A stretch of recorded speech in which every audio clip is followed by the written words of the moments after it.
What's up? How you doing? Here we are. Beautiful night. Beautiful Sunday night. The end of the weekend.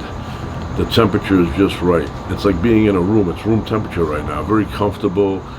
I want to say the humidity is extremely low. I don't know what the number is right now, but it's low. Have a cup of tea here. Fresh. This tastes a little different. It's Lipton tea, but I put a little honey in there, and honey changes the flavor a little bit, but it's not bad.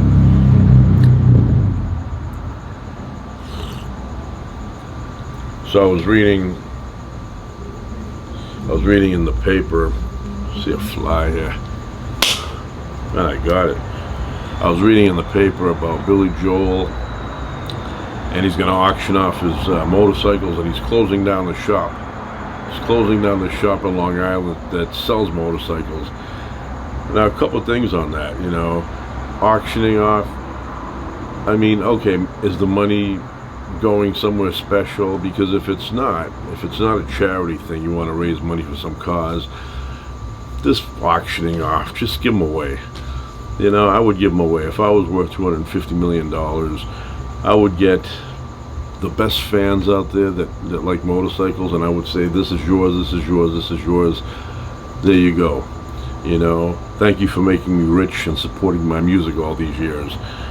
I don't know, maybe he's giving the money away to charity, I don't know. But anyway, the other thing that I read was that the lease is expiring, and he wants to shut down. He's got that, brain issue, and he's kind of wrapping things up. And I'm thinking, lease, once again, if I had $250 million, I would buy a building, and I would be the boss. I would be the boss. I wouldn't have any lease or anybody over my head with a lease telling me it's going up now, it's going down. None of that. I would be the guy that bought the whole building. So I'm very surprised that these people, they're so rich and they have to lease. Maybe that's the way it goes. I don't know. But you'd think, being that rich, right, you would have the money to just buy the building, and then after you sell it, you get the money back. So anyway, I don't understand the game, but from my point of view, a little bit ridiculous. So, have some albums here, vinyl. I love vinyl. I love that, that sound you hear sometimes on vinyl, how it sounds like staticky a little bit. And if you have a good turntable, vinyl, awesome. So, number one, everybody knows this. Everybody knows this. Love this movie, love the story, love this era, early 60s rock and roll. Eddie and the Cruisers, original motion picture soundtrack. Original music by John Cafferty and the Beaver Brown Band. Now, I'm a huge fan of this movie. The second one, I anticipated it, but a little bit disappointing. The storyline was not that great. It was okay, but once again, it had Superman syndrome written all over it. There he is. He didn't, die in part one. Bridge, with the car, still alive. He's up in Canada. He's like a construction worker. Nobody knows who he is because he has a mustache, right? Nobody knows that's Eddie Wilson, one of the most famous musicians of the time, and they don't know who that is. It would be like John Lennon was still alive in 1985, and he was working as a plumber. The only difference is that he had a mustache, and nobody knew that was John Lennon. But anyway, I love this movie. Everything about it speaks to me. Great movie. And I'll say this. I saw the original band there, John Cafferty and the Beaver Brown Band, in a little club that I went to many times. I think I've seen them like 5, 6, maybe 7 times.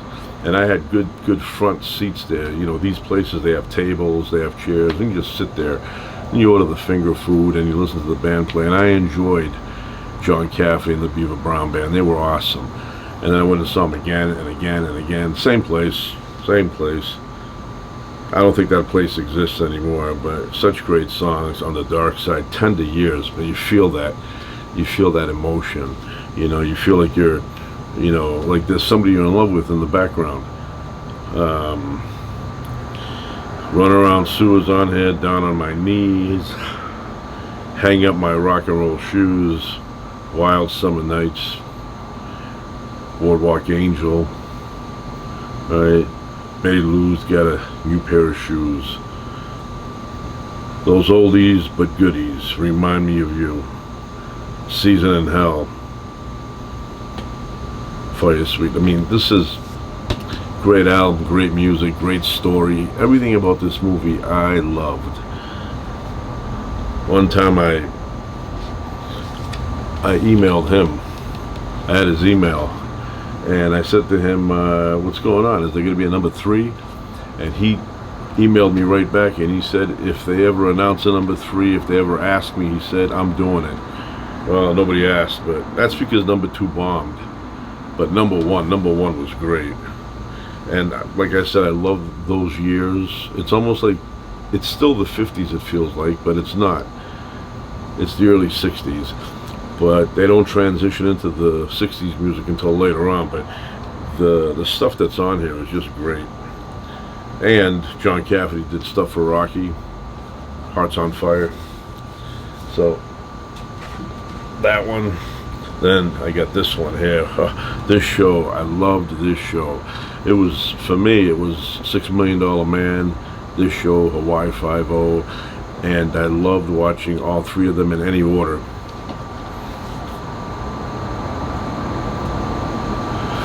Kung Fu, Kwai Chang Caine. Everything about this show I loved. I loved the temple scenes, Master Po, Master Khan, everything about it. And I'm a big fan of Caine's theme. That's the opening. So, you know, one time years ago, I was in Amoeba Musics. You know, it's a store up here in Hollywood. And I found this, right? I found it. But I didn't have a turntable back then. And I said to the guy, I said, hey, do you have this album in CD? On CD? And he goes, well, let me check for you. And he typed away in that computer system they have there. And he goes, we don't have it. We don't have it. So I left it. And then I regretted leaving it. You know, I was like, I should have got it. I went back and it was gone. Somebody bought it. And eventually, you know, these are old copies. These are not being pressed today. Eventually somebody brought one in and I ended up buying it. So I'm a huge fan of that show. Now I see it now and it's not as good as it was when I was a kid, you know, but I remember watching, like, being deep into it. It was like I was into the Chinese culture. And then when I would see Chinese people in Chinatown, I thought they all had the secret of Kung Fu. You know, I thought they were mysterious people with knowledge that was way beyond mine. You know, so I had an aunt who lived in a predominantly Chinese apartment complex. So it was an old building, probably from the late 1800s, and 95% of the people in there were Chinese, but born in China. And she knew some of them, they couldn't communicate, they only used hands to tell each other what they wanted, you know, with my aunt. And, you know, I said the story before, I'll say it quickly, but one time I had a cold and went to visit my aunt. She goes, oh, don't worry, she told my mother. There's a woman downstairs who has this this medicine, and when you put it on, and the next day you feel amazing, you know. So she said, okay, when you guys leave, I'll take you down to this lady's apartment. So we went down a few flights. My aunt knocked on the door, and it took a while, but finally this teeny-weeny Chinese lady opened up the door. She was probably no more than 5 foot even. Opens up the door. The house is very quiet inside, and my aunt somehow explained to her that she wanted that medicine, and she said, oh, okay, and she left the door open and disappeared somewhere in the house, even though the house was wide open and very clean. I don't know where she went. She just vanished. We waited there for about 5 minutes, and then she came back with a little vial of a transparent fluid, like water looking thing. And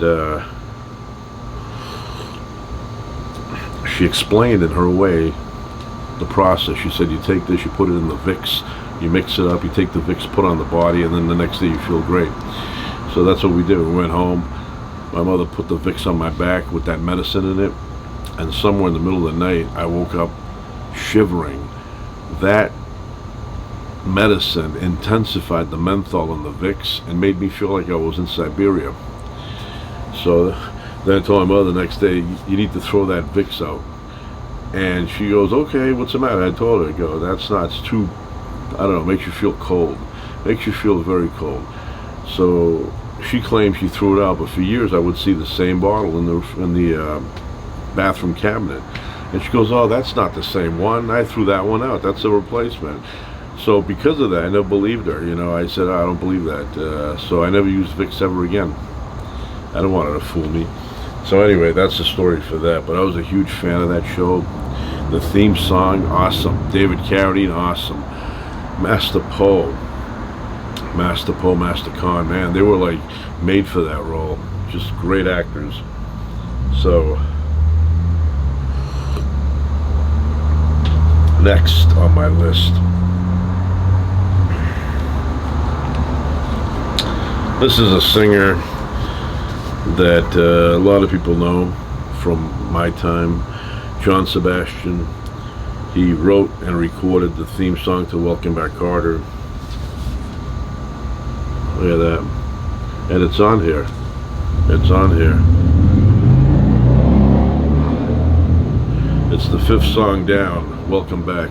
I love that song. I mean, I went to a school and it was similar to Buchanan High, the school that, you know, the fictional school in Welcome Back, Kotter. And I felt like I was a sweat hog. I felt like I was Vinnie Barbarino. I mean, literally. I'd walk around like that, and that theme song, when I hear it, I can feel it. I feel it right here. Right here. I feel it right here. Right here used to be the place where they thought was, but you know what I mean. But it was you know, great music. They don't write. You know, I know it's every generation says the same thing, but they don't write songs like that anymore. They sound like my grandfather. You know, they really don't, though. I'm going to say this. There are good songs out there. I love Sabrina Carpenter. Love Sabrina Carpenter. And a lot of other, you know, singers out there. They're, you know, they're very good songs. But it seems like in the old days, there used to be more of it. You know, more of that emotional, you know, melody. Lyrically, they seem better. I don't know. Maybe I'm biased because I come from that time, but it just seemed that way. So here, most people do not know this guy.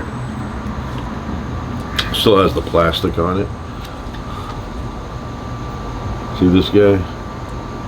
That is Roger Whittaker. And I went through a very, very, a very, very big's a good word, right? Very, very big Roger Whittaker stage in my life. Quite a while ago, but I used to listen to his songs a lot. And one song that really caught my ear, it's a song called New World in the Morning. And I heard that song when I was really young, and I really got into it. But, you know, it talks about that he once knew a man who had a dream he had since he was 20. He met that man when he was 81. And I guess he didn't, you know, he didn't live his dream. And he had that dream from 20, and he met him at 81, and the dream was not recognized. You know, it was not fulfilled. But it's such a good song. You should listen to it lyrically. I met a man who had a dream he had since he was 20. I met that man when he was 81. So yeah, he gives the boy on the song, he gives him advice. He's like, you know, you gotta go after your dreams. And who really does? Very few people. Arnold Schwarzenegger did. Roger Whittaker. He died not too long ago. But I got into it. He had a good album with all his hits on it, and I went to my uncle's house. He liked that kind of music, and he had it there.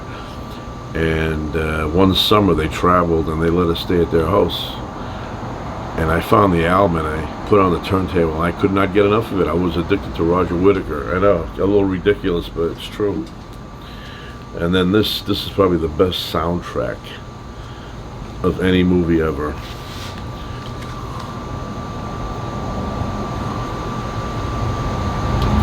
I love this movie. I love these songs.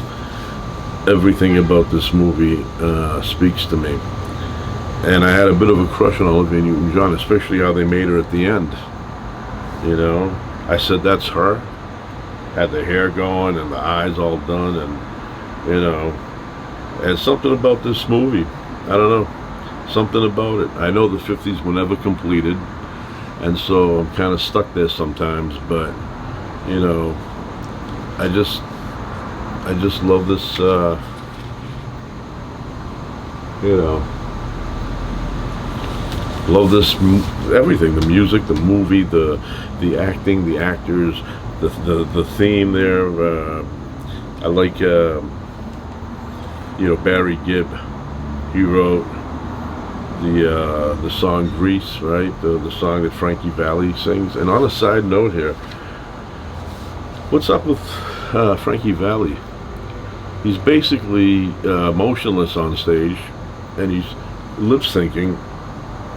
I don't think he's fooling anybody. I mean, anybody getting fooled by this Frankie Valli guy with the lip syncing? Nobody. So he's up there, he's very still, and he barely moves his mouth. His mouth is moving like this much, where he should be moving like this to sing the songs that he's singing to.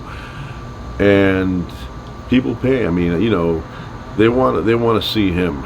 He's legendary. You know, My Eyes Adore You. I mean, there's so many good songs from Frankie Valli and the Four Seasons. But I just, a little bit ridiculous. I mean, obviously he needs some money there because he's in his 90s. I don't know, you know, what the point is, especially if you can't sing anymore. That fake lip syncing, it's not even, you're not even trying. You're not even trying. I mean, you know, at least some of these people that lip sync, when they get up there, they're moving their mouth a little bit. You're not moving your mouth, Frankie. You know, but anyway, I'm a fan of his. But I love, look at this, Grease, Summer Nights. I mean, you feel what they're singing about. You feel it. Hopelessly Devoted to You. That's a great tune. You feel that. You know, you feel, I mean, I listen to that and I go, did I just break up with someone? You feel that emotion. The way she sings it, you know. You're the One That I Want. Sandy is another one. Beauty School Dropout. Look at Me, I'm Sandra Dee. Greased Lightning. There's a cool song with a couple of sharp lyrics in there.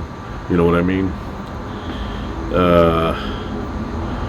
The Alone at the Movie Theater instrumental, but where is it here? You got Blue Moon. Let me see, what else? Rock and Roll Is Here to Stay, Sha-Na-Na. Those Magic Changes, Sha-Na-Na, Hound Dog, Sha-Na-Na. I love the original Hound Dog. It's a big chubby black lady, you know, very thick, and she sings it, but she sings it a little bit, you know, different. But yeah, great tune. I love the old original version of that.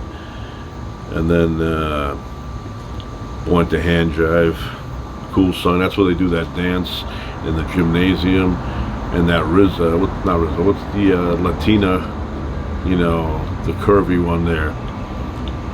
She's dancing, and then she steals John Travolta, Danny Zuko away from Sandy, and Sandy, you know, is all bummed out. Tears on My Pillow, good tune. Yeah, Mooning, Freddie My Love, Rock and Roll Party Queen, There Are Worse Things I Could Do, Look at Me, I'm Sandra Dee, that's reprised, We Go Together.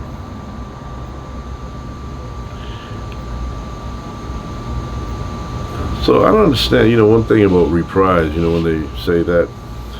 So Grease, side one, Grease, side four, last song, sounds the same to me. Am I missing something? I mean, do I have to listen to it intensely? Because when I hear Grease in the opener here, and then I hear Grease again in the reprise, it sounds the same to me. So I don't know why they have to add it twice. I'm sure there's a reason. But this movie was, every so often I will see it again, and I feel the way I felt when I first saw it.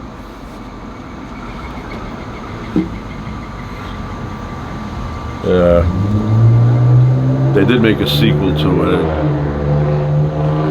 Mama's Boy, rushing to get home, get a kiss on the forehead. They did make a sequel to it, but it was not that good. I did not like the sequel.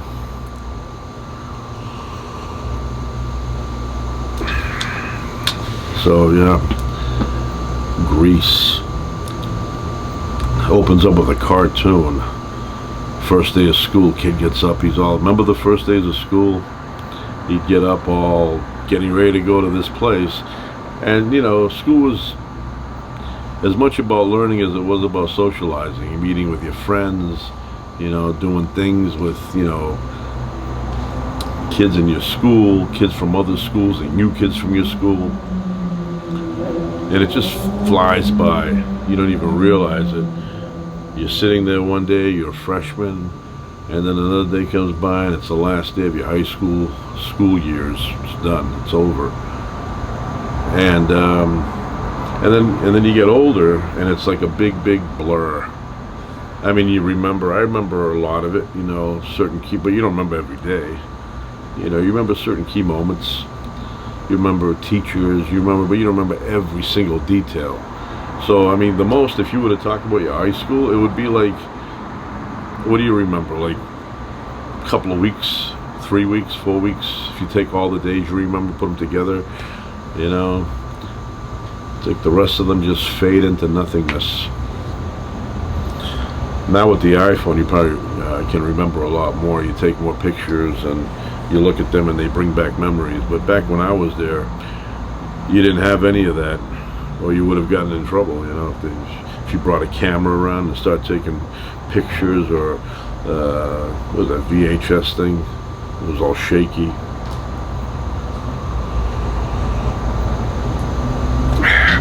I mean, I remember a lot of my high school, more than 2 or 3 weeks worth, but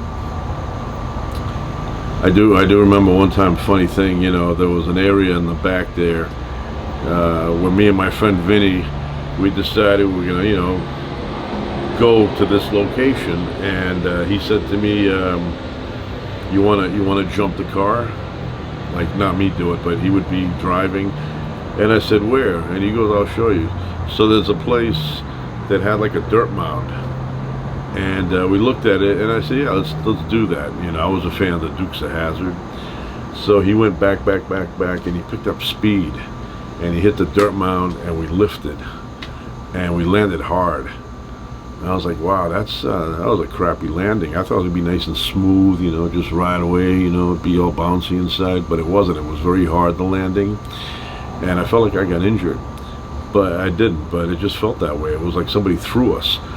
And literally, we got off the ground like maybe, I don't know, 1.5 feet, maybe 2. I don't think it was even 2. Maybe it was like that. I mean, we were off the ground, all 4 tires. I mean, we did, get off, but it was not like I expected it. I thought it was gonna be a nice airplane landing, and it was rough. That's when I gave up my dreams of buying a car and jumping it like the Duke boys. I literally thought when I was younger that, I'd watched the Dukes of Hazzard. And I said, you know what, when I get a car, I'm going to do jumps like that, in my neighborhood. So I said, you know what, I'm going to get like suspension, a suspension system that's like heavy duty. Maybe the front will be a little bit higher so I can land without smashing the front. Because I saw, slow motion jumps from the Duke boys, and they would hit hard, and the car would, become like a accordion. So I said, I'm going to get a good suspension system, and then I'm going to jump the car. Well, after that jump with Vinny, I realized that it's not safe. So I never jumped the car. I did jump my bike, however.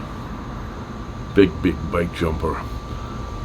I don't know, I think about it now, I'm like, man, it's crazy. I didn't break a leg or an arm or something doing that for years.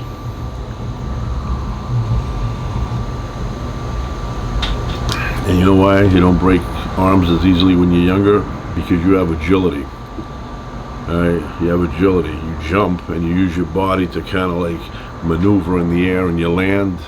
So yeah, I wiped out a couple of times. One time I jumped high and far, and when I landed so hard that my body fell in between the handlebars, and I got stuck in between, and I was going for a bit with me and the handlebars, and then eventually I toppled over and wiped out, and I got, you know, screwed up a little bit with my shoulders. Nothing permanent. It was like, you know, I felt like for 5 minutes I was like, my shoulder right here. But you know, most of the time I landed okay. But I would jump that bike, you know, far. And, you know, in my mind, I felt like I was in the air for like, I don't know, like a minute. I'd be up in the air and I felt like I was up there for a long time, especially when, like, I would launch. I felt the bike was up there for, just moving around in the air and then landing. In actuality, I was up and down. It was like quick. But from my point of view, I thought I was up in the air, and I'll tell you this right now, it's no exaggeration, I was up there really high. So when they were rebuilding a field near my house, it wasn't that near, it was like probably like 3 miles away. So after school in the 5th grade, me and my friends would go there. I had an Apollo 5-speed Ross, which was like a chopper bike, but I could jump it. And my friend John had a 10-speed, my friend Mike had a BMX. Right? He's the only one that had a real bike to jump with. And there was a dirt mound, and it was perfectly formed, like a ramp, nice and high. It was high. You know, I mean, if I saw that now at my age, I would be like, I'm not doing that. I'm going to land, I'm going to break an arm. But back then, it was like, could have been even double that, would have jumped it. So we'd pick up speed all the way up, and then shoot down, like it was a steep hill. We'd pick up speed, we'd be flying, right? And then we'd hit the dirt mound and we'd lift really high up in the air. I mean, this was like a good height. And then we'd land and we'd measure, you know, pull out the yardstick, start measuring how far that went. And we would do that for like a couple hours after school, until one day I got a call from my friend Mike, and he says to me, and his voice was shaky, I knew something was up. My mother, she yelled, "Pick up the phone." I pick it up and he's like, "Hey, how you doing?" I go, "Good." He's like, "My grandmother wants to talk." He was being raised by his grandmother because his mother got a divorce, and so she shipped him to his grandmother's because she couldn't work and take care of him at the same time, I guess. So his grandmother gets on the phone and she's like, "I know you guys like to play together, and I know you like going and hanging out after school," and she's going through the whole positive stuff, right? But she goes, "I just got a call from your teacher, and he said that your homework is suffering, you know, and you guys have to stop doing it." She goes, "You can, you know, on the weekends." And she went all, you know, she was very nice about it, but, you know, obviously she had a responsibility too. You know, she can't say to the mother, "You sent him up here and he got straight F pluses." So anyway, she gave us a little talk on the phone, and we agreed that we wouldn't be going after school anywhere. We'd go home, and then, you know, yeah, that's what we did. We'd come home. But prior to that, I'd get home, I'd hop on my bike, and I'd meet him at the field with my other friend John. And then we'd just do jumps. Sometimes we would just walk around, but a lot of times, a lot of jumping. And he had a 10 speed. My friend John, he had a 10 speed, and he would jump with that. So those were the glory days that Springsteen sings about. Now I think, you know, if I had a BMX, could I jump it? I don't know. I feel like, you know, those cartoons when they land hard and they break into pieces. I feel like I would break into pieces. I don't know if I could mean, I could probably lift it off the ground. I could probably get it up, but then the landing part, I'd probably crash.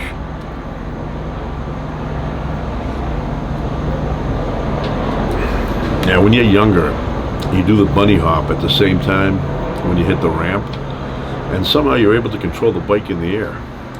Now you do it, and you know it's like dead weight, no control. So, and I can't remember how many times I brought my bike to get repaired. My father would say again. I'd say again. Spokes are loose. I want to tell him, if you don't want to repair the bike, you know, pay for the repairs. Just give me a BMX Redline, and we won't be having this conversation ever again.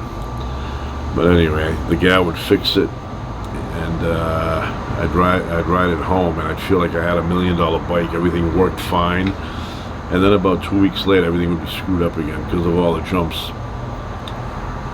We had a street near my house that had these rocks that would stick out. Well, one rock was in the shape of a ramp, would stick out of the ground. You know, it was a big granite rock. And I discovered it, and I used to jump there all day. Saturdays, you know, afternoon, I'd gather a bunch of us up, and we'd all, you know, hit that rock, jump. And every driveway granite curve, you know, how they have them shaped out, we would use that to hit if you hit the side just right, you can get lift. So, yeah. I'm sure I could have jumped even further and higher if I could get more speed. Like if my bike was motorized, I would be jumping over trash cans. So anyway, that's it for now. Ciao.